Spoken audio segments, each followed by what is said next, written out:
بسم اللہ الرحمن الرحیم۔ میں ہوں ارشد خان ہزاروی، آپ دیکھ رہے ہیں BNN نیوز۔ ہمارے ساتھ موجود ہیں مفتی محمد نیاز صاحب۔ آج ان سے ہم اللہ کی وحدانیت پہ جو گفتگو سنیں گے۔ بسم اللہ الرحمن الرحیم۔ قل هو اللہ احد اللہ الصمد لم یلد ولم یولد ولم یکن له کفوا احد صدق اللہ العظیم۔ آج کی گفتگو اس کائنات کے خالق اور مالک، سارے کائنات کو بنانے والے اور سارے کائنات کے نظام کو چلانے والے ایک اکیلے اللہ رب العالمین کے حوالے سے ہے۔ اللہ رب العالمین اکیلے تنہا سارے کائنات کے خالق بھی ہے، مالک بھی ہے، رازق بھی ہے۔ آپ وحدہ لا شریک ہے۔ آپ کا کوئی وزیر نہیں، کوئی مشیر نہیں، آپ کا کوئی دوست نہیں، آپ کا کوئی والی نہیں۔ آپ بیوی بچوں سے پاک، اولاد سے پاک، آپ وراء الورا ذات ہیں۔ ہمارے اکابرین ایک مثال دیا کرتے ہیں کہ ایک انسان اگر اس دنیا میں بستا ہے اور وہ اکیلا ہے تو انسانیت کے حوالے سے اس کے لیے یہ عیب ہے، ذرا بیچارہ اکیلا ہوتا ہے۔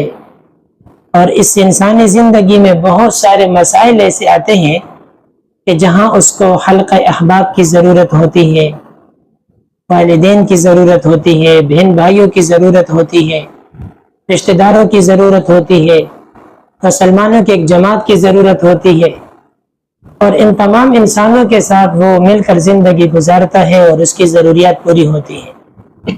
لیکن ایک انسان اگر اس دنیا میں بستا ہے اور اس کے والدین اس دنیا سے رخصت ہو جاتے ہیں اور وہ پیچھے اکیلا بستا ہے، عزیز اور اقارب کے اعتبار سے ان کے ساتھ کوئی خاص رشتہ داری نہیں ہوتی کسی کی، یا ہو تو وہ اس دنیا سے رخصت ہو چکے ہوتے ہیں، تو یہ زندگی میں ذرا سی تکلیف دہ اور ذرا سی پریشانی کا سبب بنتا ہے۔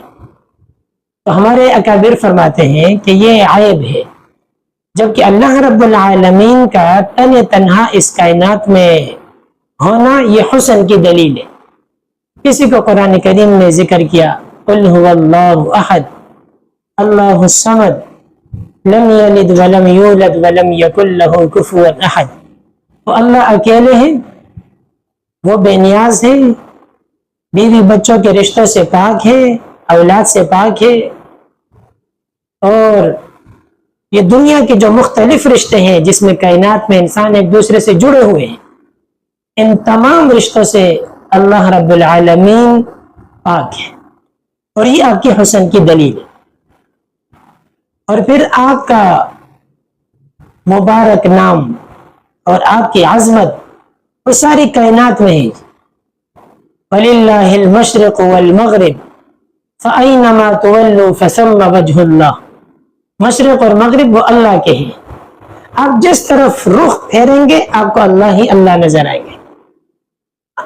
اور زمینوں میں، آسمان میں، بحر بر میں، سمندر میں، دریاؤں میں، صحراؤں میں، ہر طرف جہاں آپ دیکھیں گے اللہ کی قدرت، اللہ کی عظمت، اللہ کی بڑائی، اللہ کی شان اور اللہ رب العالمین کی کاریگری۔ فتبارک اللہ احسن الخالقین۔ اللہ نے جو بہترین نظام بنایا اس دنیا کا، پہاڑوں کا نظام، دریاؤں کا نظام، سمندر کا نظام، اور سردی گرمی کا نظام، دن رات کا نظام، یہ سارا نظام اکیلے اللہ نے بنایا اور اکیلے اللہ رب العالمین چلا رہے۔ اب دو باتیں اللہ کرے مجھے اور سامعین سننے والوں کو سمجھ آ جائے۔ جیسے اللہ رب العالمین نے یہ ساری کائنات اکیلی بنائی ہے اور اکیلے چلا رہے، اور اس میں اللہ رب العالمین کسی کے محتاج نہیں ہے۔ اور ہم انسان یہ سمجھتے ہیں کہ ہم جو کام کر رہے ہیں یہ میں کر رہا ہوں، یہ گھر میں نے بنایا، یہ مکان میں نے بنایا، یہ کائنات میری وجہ سے چل رہی ہے، یہ حکومت میری وجہ سے چل رہی ہے، اگر میں نہ ہوں تو یہ کائنات ختم ہو جائے گی، یہ نظام ختم ہو جائے گا. یہ غلط عقیدہ ہے، یہ غلط خیال ہے. انسان جب اس دنیا سے چلا جاتا ہے تو کیا ہوتا ہے؟ کتنے بڑے بڑے لوگ آئے اور چلے گئے، حکومتیں تھی ختم ہو گئی، وزارتیں تھی ختم ہو گئی، دنیا میں ان کے پاس مال اور دولت کی ریل پیل تھی ختم ہو گئی. لیکن اللہ رب العالمین کی جو ذات ہے یہ ہمیشہ سے ہے اور ہمیشہ رہے گا. اور اسی کو قرآن کریم نے ذکر کیا، هو الاول والآخر والظاہر والباطن. اور حدیث شریف کے اندر آتا ہے اللہ کے نبی علیہ الصلوۃ والسلام نے جو دعائیں کی ہے، اللہم انت الاول فلیس قبلک شیء، اللہم انت الآخر فلیس بعدک شیء، اللہم انت الظاہر فلیس فوقک شیء، اللہم انت الباطن فلیس دونک شیء.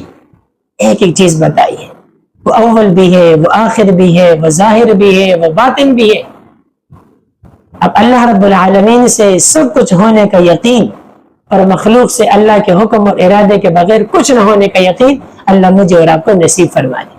اب جب یہ باتیں ہمیں سمجھ آ گئی کہ سارے کائنات کا نظام ایک اکیلا اللہ کے پاس ہے، تو ہمارے جتنے مسائل ہیں، جتنے پریشانیاں ہیں، جتنی تکالیف ہے اور ہماری جتنی جائز ضروریات ہیں، ہم اللہ سے مانگیں گے تو اللہ رب العالمین ہمارے ان تمام چیزوں کی خود براہ راست بندوبست کریں گے. اسی کو عقیدہ توحید کہتے ہیں. اور تمام انبیاء نے جو دعوت دی، تمام انبیاء اکرام علیہم الصلاۃ والتسلیمات نے وہ اسی لا الہ الا اللہ کی دعوت دی. اور قرآن کریم میں جتنی انبیاء اکرام علیہم الصلاۃ والتسلیمات کی دعوت موجود ہے، یا قوم اعبدوا اللہ ما لکم من الہ غیرہ وإلی عاد اخاہم ہودا وإلی ثمود اخاہم صالحا وإلی مدین اخاہم شعیبا، یہ جتنے انبیاء اکرام علیہم الصلاۃ والسلام کی دعوت ہے، ان کے ساتھ اگلا جملہ ما لکم من الہ غیرہ، ما لکم من الہ غیرہ، ما لکم من الہ غیرہ، یا قوم اعبدوا اللہ ما لکم من الہ غیرہ. بس اللہ کی عبادت کرے، اس کے ساتھ کوئی نہیں ہے، کوئی شریک نہیں. اللہ رب العالمین ہمارے عقیدہ توحید کو مضبوط فرمائے اور ہماری جتنی بھی ضروریات ہیں اور جتنے مسائل ہیں، اللہ رب العالمین ہمیں اپنے ذات عالی سے براہ راست اس کو حل کرانے کی توفیق عطا فرمائے. اور لا الہ الا اللہ محمد الرسول اللہ کا جو مبارک کلمہ اللہ نے اس امت کو عطا کیا ہے، اللہ تبارک و تعالی ہمیں اس کلمے کی قدردانی نصیب فرمائے.